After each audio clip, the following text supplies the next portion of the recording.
You okay? Oh. Hey, y'all. Yeah. You okay? You can stay out here. Like, you don't have to leave. It's up to you. Can I say I'm hi? not kicking you out. Can I say hi? Ain't nobody on here yet, though. Oh. That's Olive. Hi, everyone. I'm excited to join the live. I'm going to listen from behind the scenes. All right. Because I'm busy making us dinner. Yes. Yeah. Burger. And chips. Yeah, and chips. Yeah, guys. Chips. I'm at chips. We're having burgers and chips.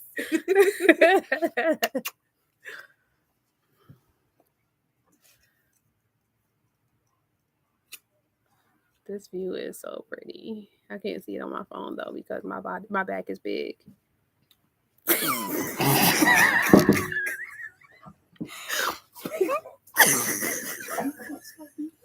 I was gonna say maybe let's move it to the back. Whatever. My back. That's fine. That one is fine. It's this one. Oh, see, my back is big. Oh. She said, "Ooh." I can't figure to be so live. I'm gonna play. Can't play with you today. You waiting? Just waiting.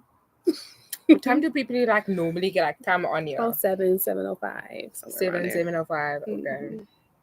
Should I go put on a t-shirt? That's up to you. It's your choice, dear.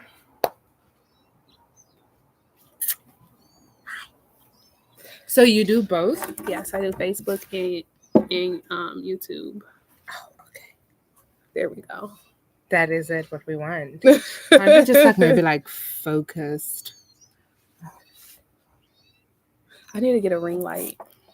Oh, you do. That's why. Because I can always use my flashlight. Effects. I know to me just like stand behind me and have like a whole flashlight. Oh my god. But the sunset is gonna be beautiful though, because the sunset normally happens like just after like 7. Okay. So you're gonna get like that whole like sunset over the garden. Yes. Who in the room? Who's in the room? I don't know, but they should say something. 2? We have 2 people watching us. Hi. Oh gosh, 1? Not 1.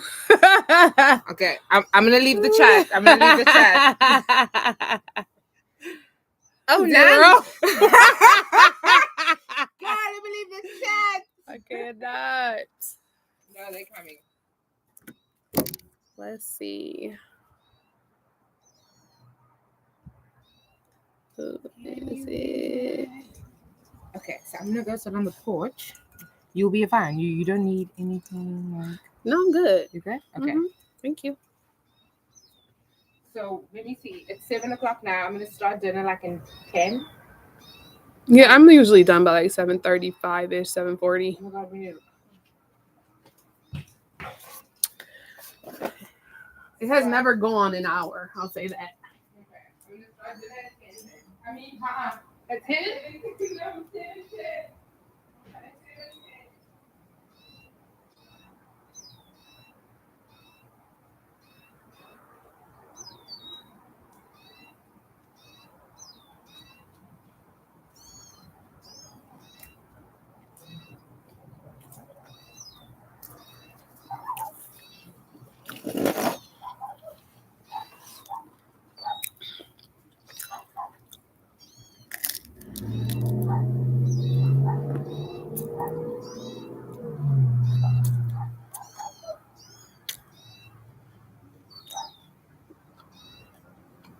Hey. Hey. Come on in. Let me invite some people. I keep forgetting about that option.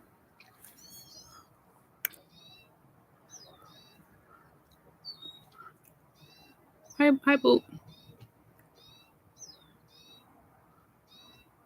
I keep forgetting that I could actually invite people.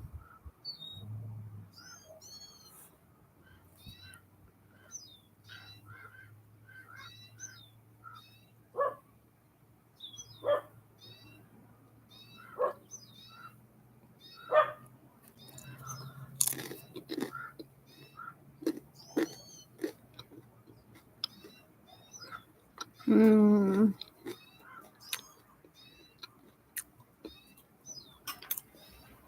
again.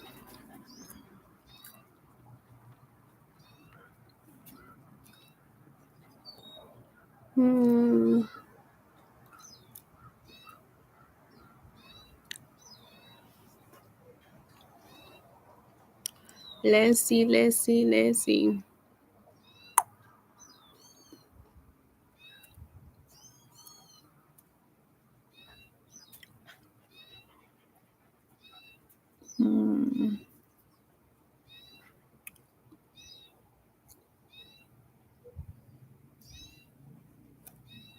I am waiting for people to come in.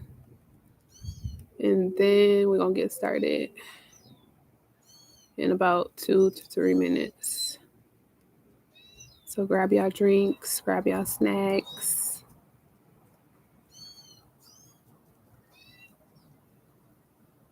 And let's do it.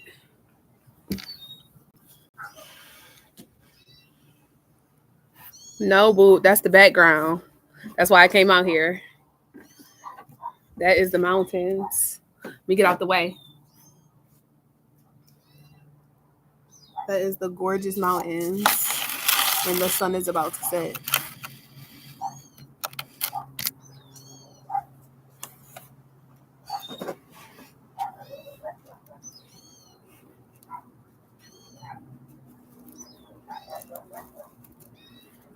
I'm actually in the desert right now with a friend of mine.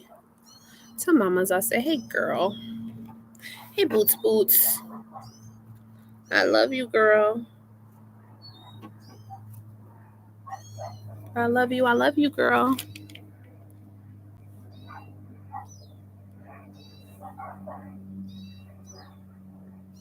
Well, we don't get nobody because I don't think I got anybody on Facebook. And maybe we'll do it tomorrow because I want to play the game or do the Kahoot. And it doesn't look like I'm gonna give everybody till about let's go 6 or 7 after. And just see what happens from there.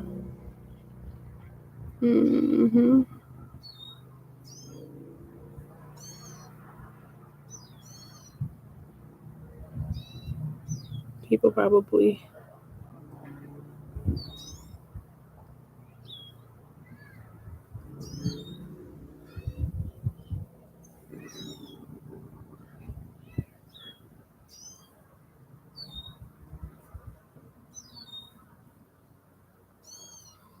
Okay.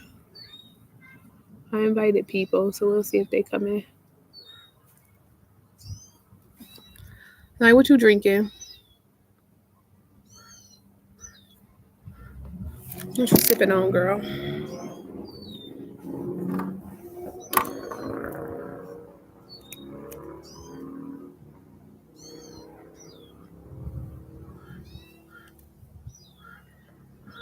Let's go. Okay, now I'm gonna give 1 or 2 more minutes, and if don't nobody come on, then I'll just talk to you. We about to get you some water.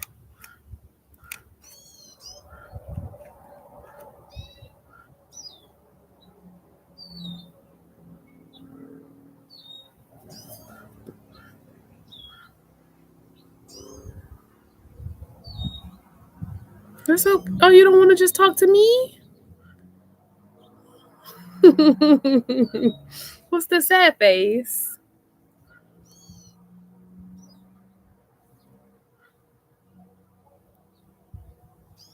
I was thinking that I should do it Sunday anyways.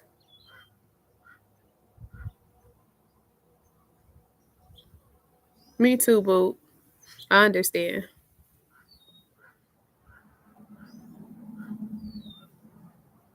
Well, I'll tell you what, we'll probably do it either tomorrow night or Sunday night. And I want to have you come on because I'm going to give you some questions and I want you to think about it. And yeah, I did invite people.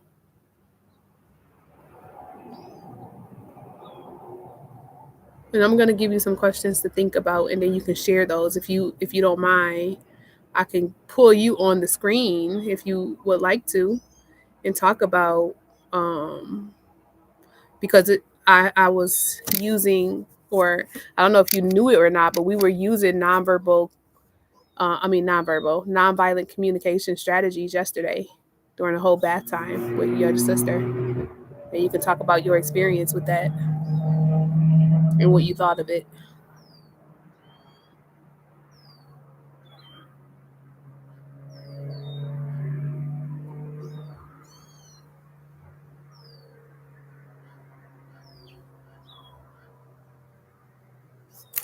So clearly we're not gonna do the, you know what, actually I am gonna go over the non-communication strategies. We'll just do the Kahoot another day, but I'm just gonna start because people will probably watch the video later and then they will still get the strategies. So, um, if you have never heard of nonviolent communication strategies, it is a strategy that we used when I worked at a preschool. And the whole purpose of the strategy was to use communication that did not blame or shame the children. So, we used two parts. One part is empathetic listening, and the other part is honest expression. So, with empathetic listening, we're listening to the children.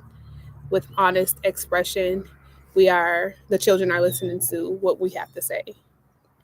So, if we can, I'll just break down the two for the live today, and then I'll give you some homework with them, and then we can go a little bit further next week. So, if you are taking notes, the first part of nonviolent communication strategies is empathetic listening. Okay. With empathetic listening, we're listening for four things. So, number one, we're listening to understand what happened. So, you can ask the question, what happened? Or in most cases, a lot of children, they will come to you and tell you what happened. So our job is to listen. We're listening for what happened. We're listening for their feelings, their emotion. And sometimes children will say, it made me sad, or it made me mad, it made me angry, it made me happy. Or sometimes you have to ask them, okay, well, how did that make you feel? Okay, so we're listening for what happened, which is an observation. We're listening for the feeling, and then we're listening for the need. What need is not met? What does the child need? And then for number four, we're listening for the request. Sometimes the need and the request goes hand in hand. Other times it doesn't. Sometimes the child doesn't actually is requesting something, but they need something else. They actually need something else. So we're going to listen for all four. We're going to listen for what happened, how it made them feel. We're going to listen for their need and the request.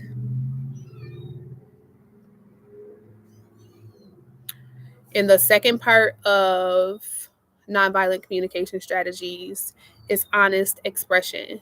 And that's when we get to communicate to the child. So we use the same four. 1 second, let me take a water. We use the same four. Hey, Donnie. We use the same 4 points. So observation, feeling, need, and request. So what you might say to a child is when you're thinking about observation, you may say, I saw that you, or I noticed that, or I saw that, or I noticed that. Okay. This is the one that I always forget, y'all. Most times, 95% of the time, I forget to the observation when I am doing the honest expression. And it will happen sometimes. We won't always get it 100%.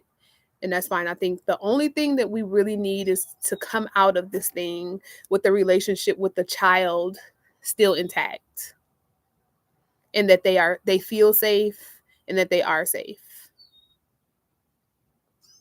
So for honest expression, so for observation, we can state what we noticed or what we saw. And for feelings, we can honestly tell them how it made us feel. Like, I noticed that you was yelling at your sister, and it made me feel very sad, or it made me annoyed. If we're expecting children to be honest with us about their feelings and expressions, then we have to be honest with them too.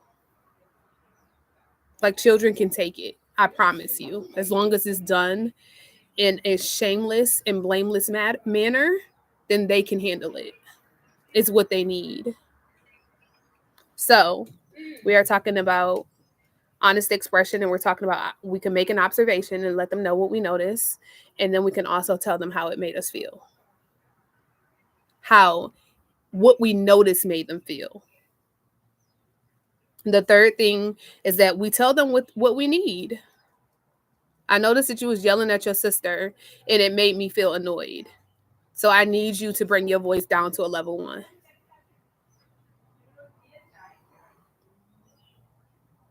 Does that make sense?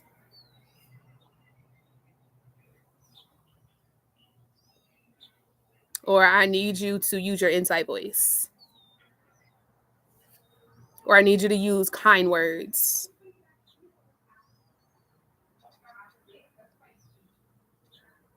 And then the last part is the request. And the request can sometimes be similar to the needs, but for me, I think that the request is more of an action, right? So if the child is not responding to the need that you are asking them, then you can go in with an action. This was evident for me yesterday. Well, not quite evident for me yesterday, but one example is like saying the child is yelling at their sibling, right? And you have said, you yelling at your sibling has made me feel sad. And then you can ask the other child, how does it make you feel when you are yelled at? So I also noticed that it made her sad. I need you to bring your voice level to a level 1. Or I need you to use your inside voice. And if they continue to yell, then we need to put in a boundary or an action. Okay? So if you're going to continue to yell, then that tells me that you're not ready to play with anybody else. So you're going to have some alone time until you're ready to use your inside voice. And if they continue to yell, then you can ask them, okay, well, then it looks like you're making a choice to continue to yell. Please go in your room. Now, this is where the action comes in, because if the child is refusing to go in the room, then the action comes in. But before the action, you have to tell them what you're going to do. This is very different from a threat. This is very different from a threat. We're with nonviolent communication strategies, we do not threaten children because it does not work. Because if it did work, we could do it one time, and then that would be the only time we would have to do it. So you can let them know, okay, so it looks like you're not wanting to go, or you're not going to go into your room. So you can either go in your room by yourself, or I can pick you up and I can take you in your room. You have a choice. So would you like to go by yourself, or do you need me to help you? Okay, I'm going to help you into your room, and you pick up the child and you put them in their room. And now you can let me know when you're ready to use your inside voice.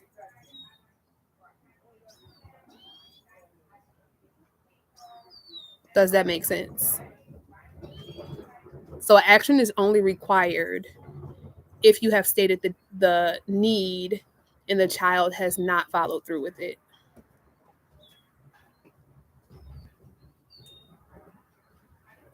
It makes sense, Naya. Okay. Donnie, does that make sense?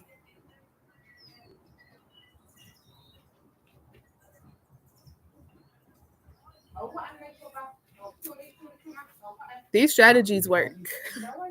They work. I am a witness to it. They work. Actually, I was in a conversation yesterday with my niece, and I was on a call, a video call. What's the difference between what? A threat in this approach, the action.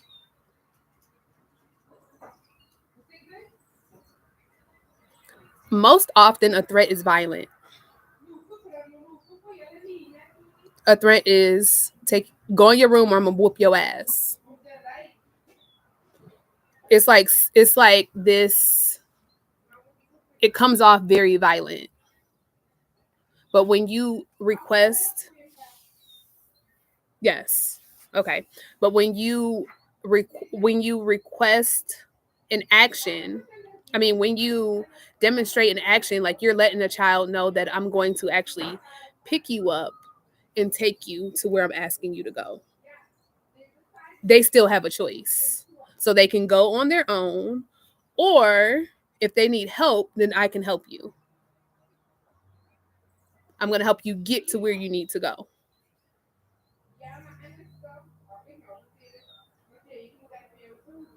Oh, yes, I did these strategies when I worked at the preschool.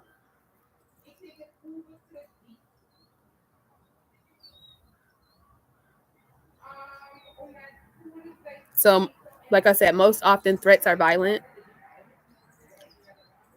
You taking an action is still giving a child a choice. And it is coming from a place that's not a threat.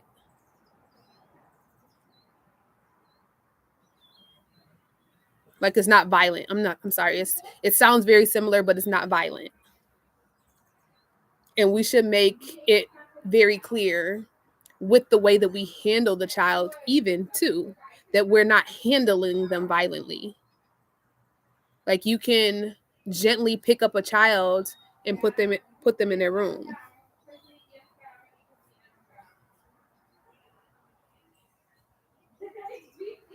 I've had to do it several times.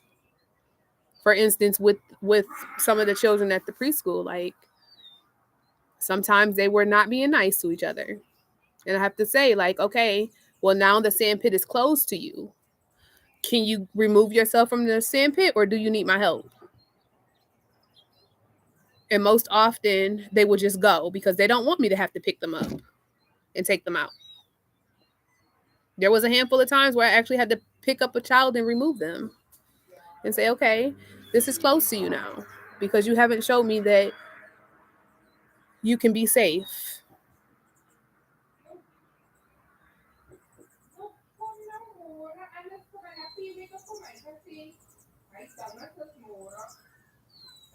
The simplest way that I could describe it, Donnie, is that a threat is not violent. I mean, action is not violent. Threats are typically violent.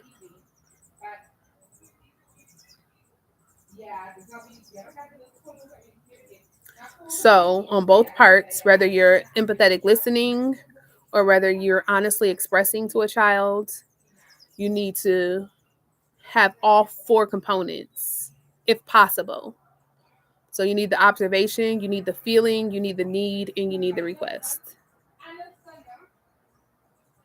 But sometimes you don't even need the request when you're honestly expressing. Like yesterday, as an example, when I was doing a video call and one of my nieces wanted to stay in the tub. She wanted to stay in the tub. And I let her know that what the expectation was. I let her know that I hear her, that she's sad that she has to get out of the tub because she would like to play a little longer. However, I need you to listen to my words. It is time to get out of the tub. And she got up And she got out of the tub. Now, if she had not have gotten up, I would have had to say, to the older child, all right, if you will not get out the tub, then she's going to have to take you out of the tub. Would you like to get out by yourself, or would you like her to take you out? It's your choice.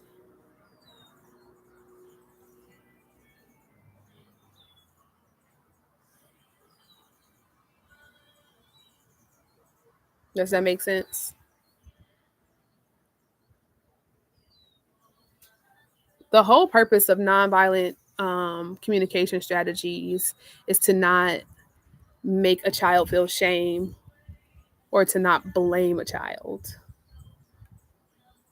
Because making children feel shame for their actions or blaming them actually leads to um, identity issues. And it does no good for their self esteem. But we can teach the kids how to navigate these situations. Because I know that if you have to remove a child from a situation that they could have removed themselves from, they probably won't do it again. The next time that you say you can do it yourself or I can do it for you, they're probably going to make a choice to do it again, do it themselves next time, or at least within the next couple of times. Sometimes it takes a couple, especially for them strong-willed children. Sometimes it takes a few tries. Yes, it depends on what you say and how you say it. Yes, absolutely. Like you have to remain calm. You have to. And if you're not calm, do you need to take a deep breath? You need to walk away and then come back to the situation. Because if you're using nonviolent communication strategies violently, then it's the same thing as doing whatever you was doing before. If you're yelling and screaming and threatening in a threatening voice, in a threatening manner, then there's no need. What you doing? I heard somebody say this. I think it was Joe Foster or Forrest. Is it Foster? Forrest? I'm not sure. But she's a super nanny. And she said, you can say what you mean and mean what you say without being mean. You can say what you mean and mean what you say without being mean.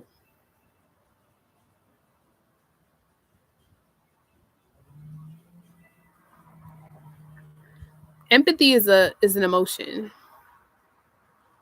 Empathetic listening means that you're listening to understand what's going on.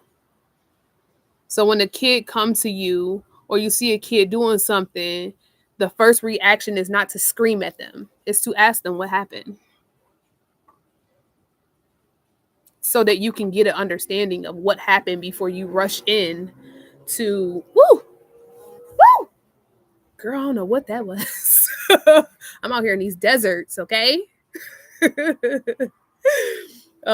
Before you rush into punishing them or yelling at them or popping them or whatever. Like you have to be clear about what happened. So you have to come from a place of empathy. You want to understand what happened.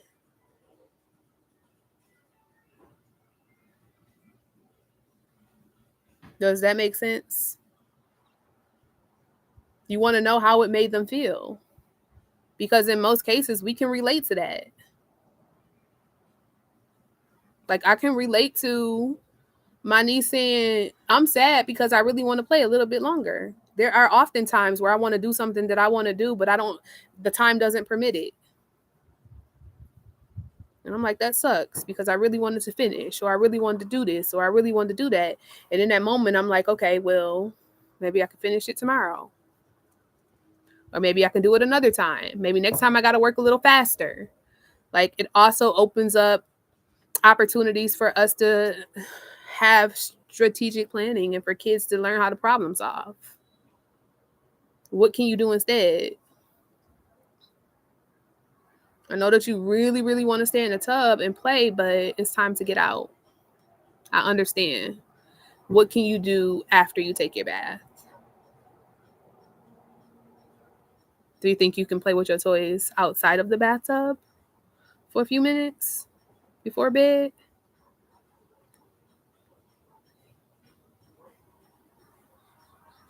Hi, Dad.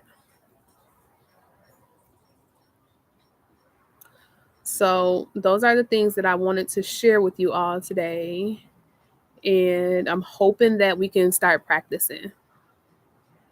Taking a deep breath with whatever going on, whatever you notice, whatever you see, and taking a deep breath so that you can handle the situation appropriately that doesn't scar the children. I love you too, Dad.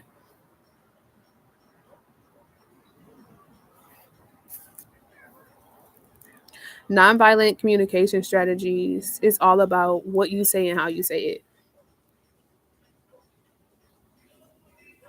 It's all about what you say and how you say it. Yeah, sometimes you do got to take a deep breath, count to 10. Sometimes you got to walk away and then come back.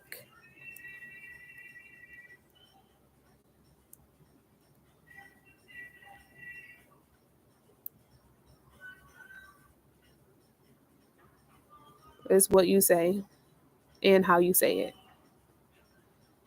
it. It's very interesting because I had my little niece yesterday. She was like, told her sister, wash me up. And I said, whoa, whoa, whoa, whoa, whoa. Do you think you can say that in a more loving way? Do you think you can ask her to give you a bath instead of telling her to wash you up? And she said, yeah. Can you wash me up, please? That's what she said. So children can do it. We just have to give them the tools. We have to give them the tools. We have to learn the tools so that we can give them the tools. She went to go play with her brother toy in the tub, and I said, wait a minute. Should you ask him first? And she said, yeah. And she was about to go find him, but he came into the bathroom and she said, could I use your toy for the bathtub, please? And guess what he said? He said yes.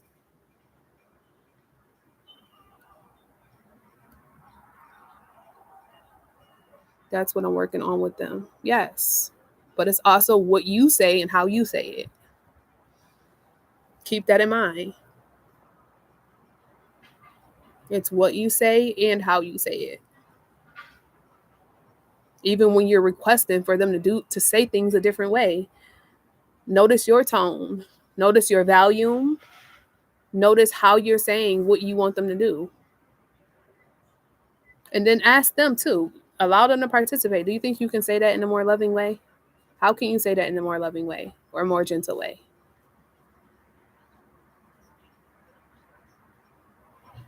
Even when it comes to hugging people and kissing people, you ask first. That was our number one agreement for our classroom. You ask. You ask before you touch people. You ask before you join their play. You ask if you need something. Woo! See these bugs out in this desert. You ask first. That's what I said. That's what my teacher said to us. Yeah. You always ask first before you touch people's stuff, before you touch people's body. Ask, can I have a hug? Can I give you a hug? Can I have a kiss? Because the little one just grabbed on the sister and just was like, and I said to the older girl, like, if you don't like that, you can tell her to stop. You can let her know that you don't like that. Because she was struggling with her. And she was telling her, stop, I don't like that. And she wasn't listening. Okay. And I had to stop her and say, listen, her words are important. I need you to listen to her words because she's telling you something. And I need you to listen to her. And she stopped. And I said, how do you think you can do that differently? Can you ask her if you can have a hug or a kiss? And she did. And the next time when she did it, she asked her first. It was so beautiful. Like, I think I might have shed a little tear yesterday, last night. And it's not that the kids can't do it. It's really not that they can't do it. It's just that they don't have the tools. We have to be willing to learn the tools so that we can teach it to them. These are the things that they're looking for kindergarten when you go to school. That your child can be sociable with other kids. That your child could emotionally regulate themselves. It's not about ABCs and 1, 2, 3s and writing and all of that stuff. I mean, that's wonderful, but can your kid get along with people? No, it's fine. It's all good. Or is your kid like the one that they got to call all the time? The one that's hitting people and biting people and can't share and all of the things. These are the skills that they're looking for school. And it was crazy because as a pre-K teaching assistant, I thought that was what they wanted, and it's not. I mean, it's part of it, but the larger part of it is for them to be able to control themselves and advocate for themselves and know their feelings and how they feel and what they need. And we have to get the tools so that we can get those tools to them because they can learn it. It was very evident last night when before she went to go hug her, she said, "Can I have a hug? Can I give you a hug? Can I give you a kiss?" Instead of just snatching her up like she did before. So that's all that I have today. I am going to throw some homework out there for y'all to be practicing with nonviolent communication strategies, active, empathetic listening, and honest expression. I will post the 4. Right? She just snatched her like 4-year-old. Girl, she snatched her. And I was struggling. And I'm like, wait, you can tell her to stop. That you don't like that. You can use your words. I want a hug, Nye.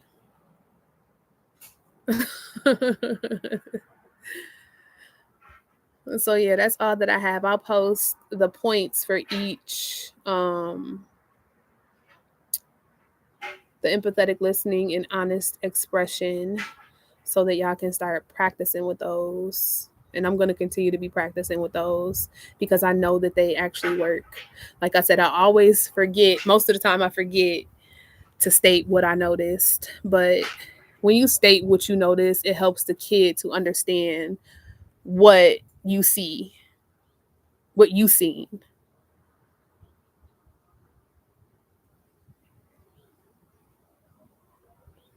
So then they can't be like, I ain't do that. No. I noticed that when she took the toy, you punched her. How can you handle that a little bit differently? How can you solve that problem without hurting someone's body?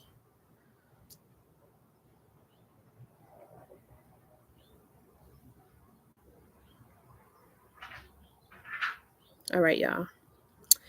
The sun is setting. I'm about to hang out with my friend Olive. I think she's cooking dinner. We're having some burgers and fries, or burgers and chips, as they say in Africa. And I will see y'all. Ain't this view beautiful, y'all? Let me get out the way.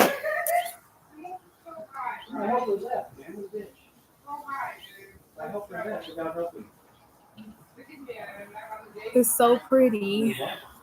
And I'm about to enjoy it. She in there cooking. Yeah, and I'll see y'all on next Friday. Let me put my face in the camera, Ebony. I'm trying to let y'all see the view. It's okay, but I'm scared. It's like mountains all the way around, though. Like, this is like the real desert. But it's absolutely beautiful. I took some pictures and stuff in the pool. Yeah, it's cool. But yeah, I'm about to have a good time. And I will see y'all next week. Look forward to the homework dropping. I'm going to do it on Sunday. And then I'll drop the points probably tomorrow if I can get home tomorrow. I know, right? Come on, child. Come on here. Come on here.